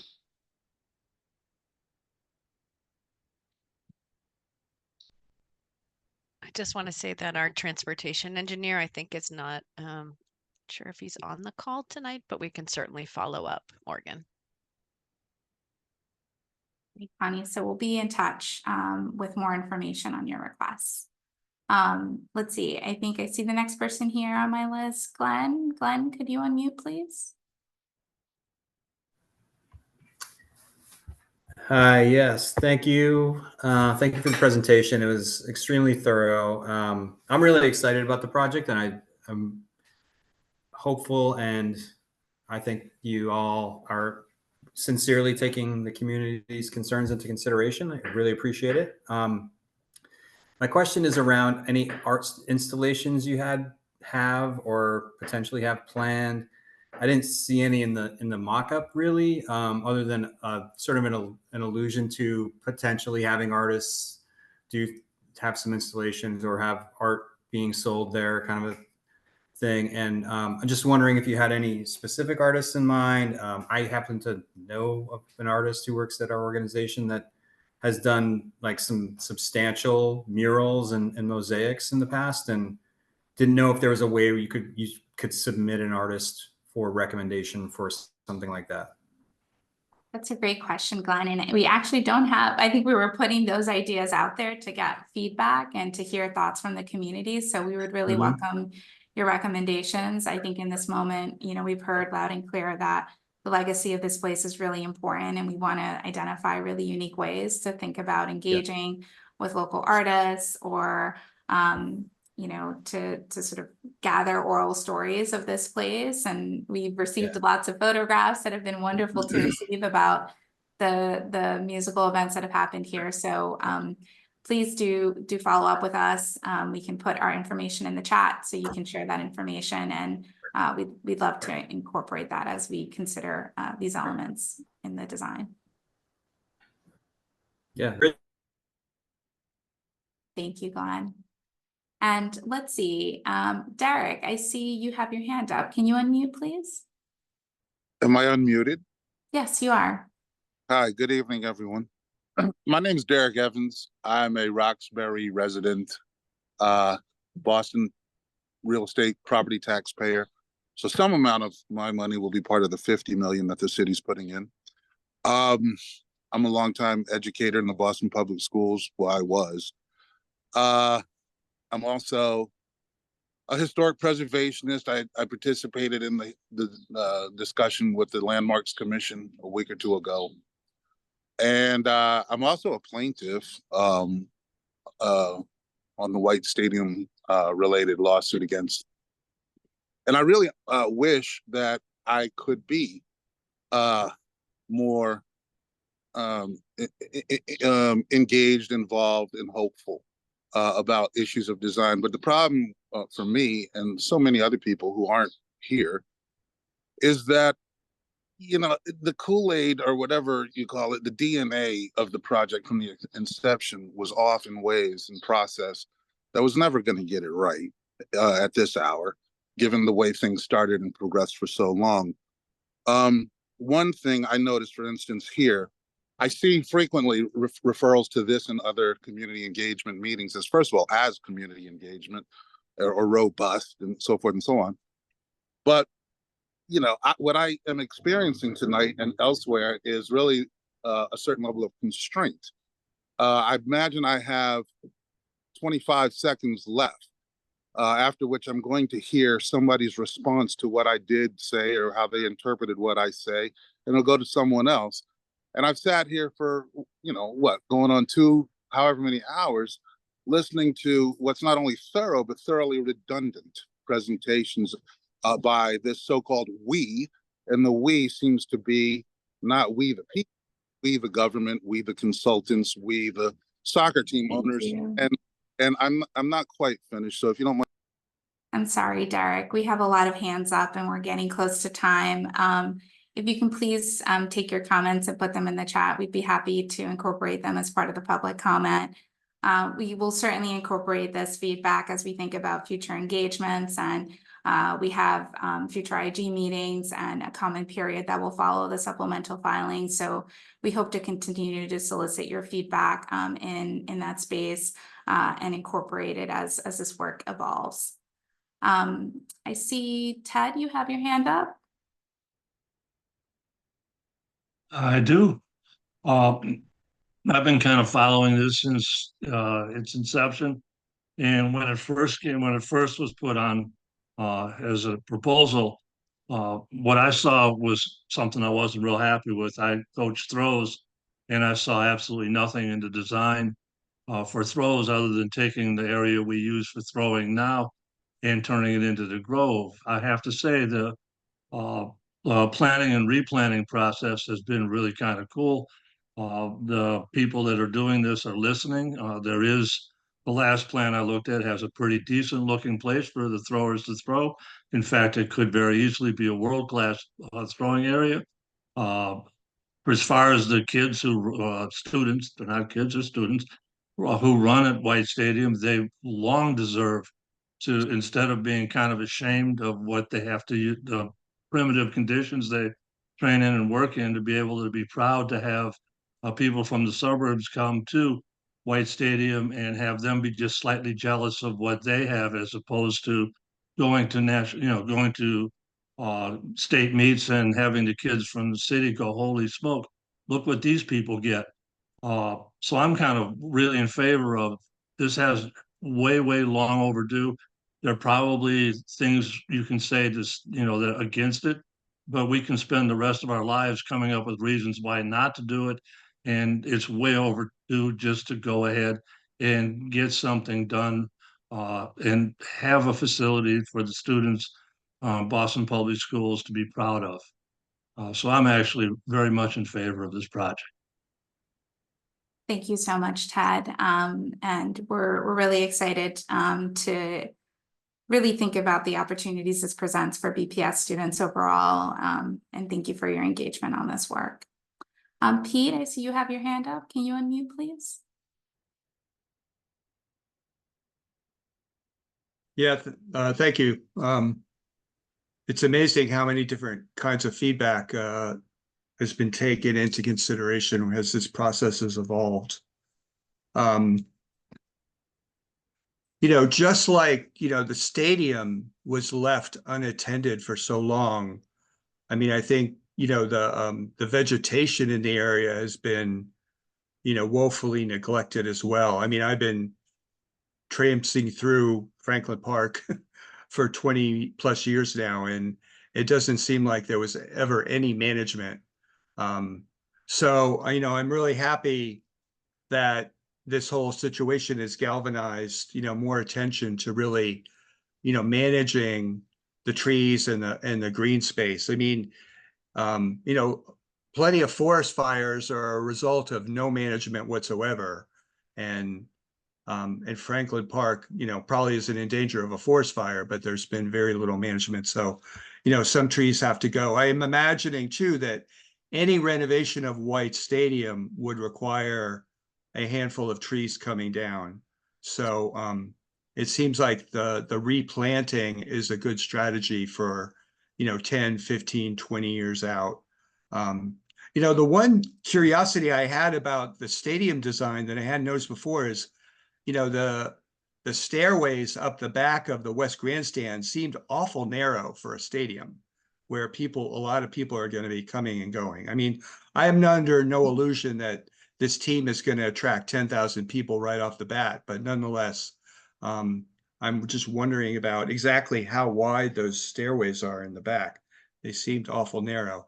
Thank you. There are a lot of problems with this, there are a lot of complications here. But I'm kind of hopeful that they're being worked out one by one. And I do also favor electric vehicles. Thank you, Pete. We're at time here, and I'm going to hand it over to Tamara, who can speak specifically to your question around the stairs. Yeah, Pete, great eye. We are working with a crowd control expert to also understand exactly how many people are flowing through those stairways. And so that's still in process. And especially that upper stair, you're right to flag that one where, we may end up having to widen that one that goes up the side of the clamshell wall, but it's really only serving just that very top upper level. Every other seat is actually being able to be accessed from the concourse level. So most people will get to their seats from that level and not that stair. But thank you for highlighting it. Thank you so much, Pete. I see Rodney, you have your hand up. Can you unmute, please? Can you hear me? Yes, I can. Hi, my name is Rod Singleton. I've lived in Roxbury since the 60s, and privatizing of this stadium is very reminiscent of the days of eminent domain and urban renewal. And I'm just really torn because why would anybody want to participate in that? I'll be short. You said earlier that we couldn't find money and keeping and upkeep was a big deal for the stadium. Somehow we seem to find money for the public garden. Somehow we seem to find money for the Boston Common. These are green spaces that are always up to speed and kept up. And so my question generally is, after all of that, why would anybody who remembers what this is about, the taking of land, want to participate in that? Thank you, Rodney, for your concerns. And I'm going to hand it to Morgan, who can speak more directly to the type of partnership and legal lease that is considered as part of this project. Yeah, thanks. So the project is, it is not a public taking. The property will remain under the ownership of the White Fund through Boston Public Schools. We are planning to enter into a 10-year lease with 2 options to renew for Boston Unity to lease the West Grandstand and area south of the stadium. The field itself in the East Grandstand will not be leased. And so on game days, Boston Unity will have the right to license the field and the East Grandstand. Boston Public Schools, when there are big events, will have the right to license the West Grandstand, but the property remains under control of, under public control in perpetuity. And I wonder if we have Liza Meyer on the call, if you can speak maybe to funding and in Franklin Park? I know it's a really big question, but if there's anything you want to add. Sure. I think the question is around why are we not spending evenly between the Common and Garden and downtown parks and Franklin Park, or the Common? I don't know if it was a question per se. And I think it's a fair critique. I think it's hard to compare one park to another park because every property that the city has is different and has different needs. But I think we've seen through the work that we've done over the last several years through the Franklin Park Action Plan that there are real needs at Franklin Park that have not been met, and that the city needs to step up and figure out ways to do better by this property. I think some of the challenge has been that Franklin Park has a different type of landscape than pretty much all of the other parks in the city of Boston. There's a lot more natural areas that require a way of caring for those landscapes that are not within the norm of our maintenance practices. So we haven't done as good a job at caring for the landscape of Franklin Park as we have at parks where we can do things like mowing and trash collection, and that sort of takes care of what's needed there. Franklin Park, we need to do a lot more. So there's investments that are being made in expanding staffing at the park, to expand our maintenance crews there, to establish a natural resources crew there, and also to hire an administrator to oversee all of the work, not just capital work, but events and programs and community concerns, all of it at the park. So I realize right now, all of that's still things to come. So there's no proof, there's no success yet, but it's steps in the process. And so I hope that people will see that there is a response to the feedback we've received through the action plan to hit on the things that are really, really needed for this park. And that over time, hopefully we can make progress in delivering on what the park deserves and what the community's asked for. And that this park can perform in the way that it should perform as the best park in the city of Boston. But that will take a little bit of time. So yes. Thank you, Liza. And I see Louis, you have your hand up. Can you unmute, please?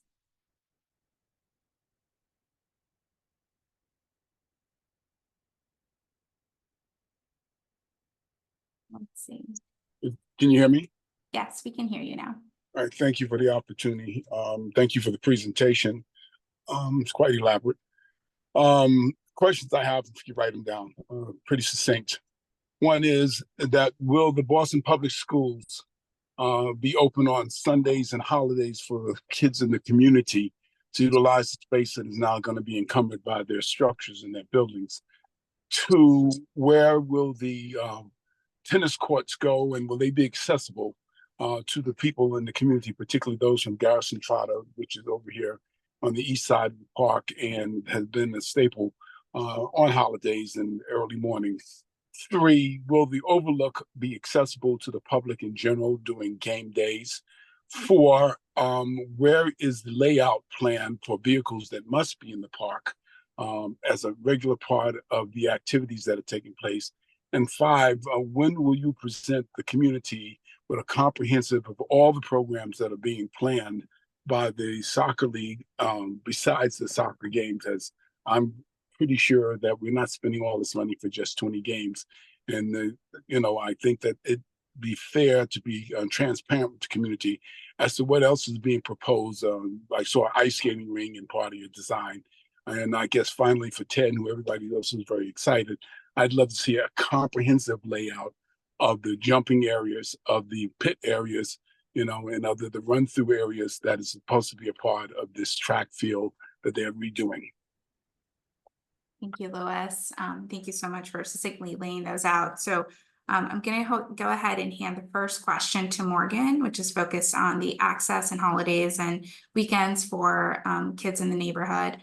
Can you speak to that one, Morgan, please? Yeah, absolutely. So as we showed in the diagram that we pulled up earlier in the Q&A, we are expanding the hours the public hours of White Stadium, they're now 8 a.m. to 4 p.m. to 7 a.m. to 10 p.m. That includes weekends. Currently, it's closed on weekends. So the stadium will be available for BPS athletic use, right, during regular school hours and after school, and then off for weekend events, when BPS athletics is taking advantage of it. The facility will, be available for practices and games, but also the sports medicine, strength and conditioning suite, and student lounge will be available for student athletes to use. I asked about Saturdays and Sundays and holidays when the community. Yep. Sorry, Lewis. So I was getting to the answer to your question. You said BPS. So you clarified you want to hear about the community. So as I said, it will be open to the community, longer hours than it is currently. That includes weekends. I can't promise that. I can't promise it'll be open on holidays. It's certainly not open on holidays now. I think that's a staffing and a union question that we'd be happy to work through. But the intent is for this to be open to the public much more than it currently is now. In terms of where the tennis courts will go, so as we showed at a previous meeting, we are proposing consolidating tennis courts by the Shattuck. This is a recommendation in the Franklin Park Action Plan that we received support from the Franklin Park Coalition and the Franklin Park Tennis Association for. So we're happy to receive feedback, but that is the recommendation we intend to implement. Will the overlook be accessible during game days? Yes, the overlook will be accessible during game days. Would anyone from Boston Unity like to expand on that point? Nope, you're right. That's absolutely true. All right. For vehicles that must be in the park, I think, at our previous the transportation, the IEG meeting on the 15th relating to transportation. Lewis, I think you weren't able to attend that one, but we did show what the plans were for operational vehicles that would be accessing the stadium. We'd be happy to share those materials with you. And then for comprehensive planning for Boston Unity Soccer, I will hand it over to Jennifer Epstein to speak to how they're thinking about programming, but I will just say that the draft lease agreement that we are working through between the city and Boston Unity allows for soccer game events. It does not allow for any other large events in the stadium. That's not something that we are contemplating. We are excited to see the Grove area activated with smaller events with input from the community on what those events will entail. So Jennifer, anything you want to add?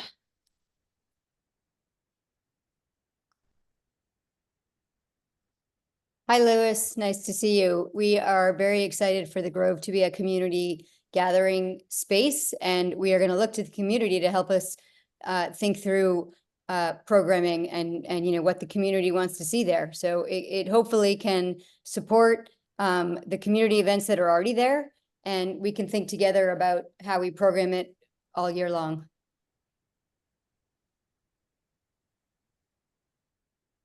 Great. Thank you so much. Let's see, I have Anita's hand up. Anita, can you unmute, please?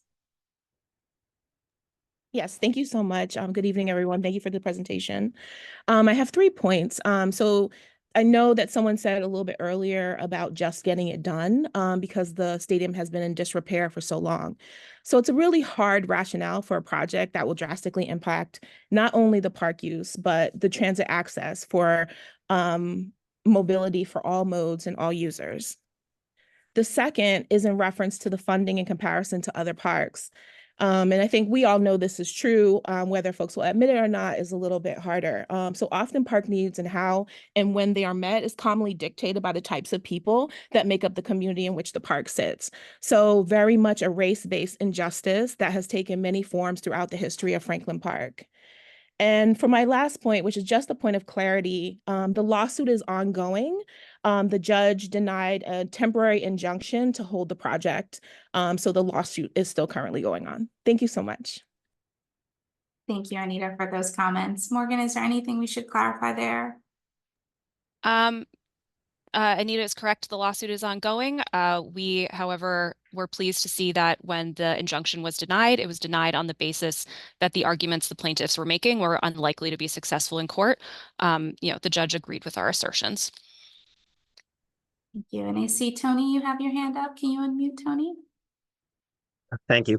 Again, it's great to see the change, the improvement. As someone who's been involved as an athlete in school, as a coach over the last 40 years, working with youth and a co-founder of 2 youth track clubs, it's great to see that we will have more access. That's one thing that Boston lacks, is facilities for our youth, either indoors or outdoors. We know there's a lot of space for certain sports, but for track and field, there's very limited access. So, again, I'm happy to see the improvements, but most importantly, being able to have more access for our youth to be involved, because we know that when our kids are actively engaged in sports, they will do better in school as well. So again, thank you, and hope that this becomes reality. I know for a lot of folks, change is hard, but in this case here, we need to see something, and hopefully we can all benefit from it. Thank you so much, Tony, for those comments. And I can't agree more with your sentiments. I believe we are at time here, and I just want to hand it back to Morgan, who will talk through what next steps are. And just want to say a heartfelt thank you to everybody who's participated. Your feedback has made this project better, and I hope it continues to shape the work and push us to achieve for better results for the community and BPS students overall. So thank you so much for giving us the opportunity to engage in this way. Thanks so much, Diana. And I'll just reiterate, we shared this at the beginning of the presentation. This concludes our series of 3 design meetings. Next week, we have our 3rd IAG meeting coming up, which is focusing on community benefits. Boston Unity will be submitting a supplemental filing document in response to the BPDA's requests. That will trigger a comment period. So you'll also have the opportunity to submit public comment, and then review in the Landmarks Commission, Boston Civic Design Commission, and Parks Commission is ongoing. And I'm sure we'll see some of you there as well. So thank you so much for spending your evening with us.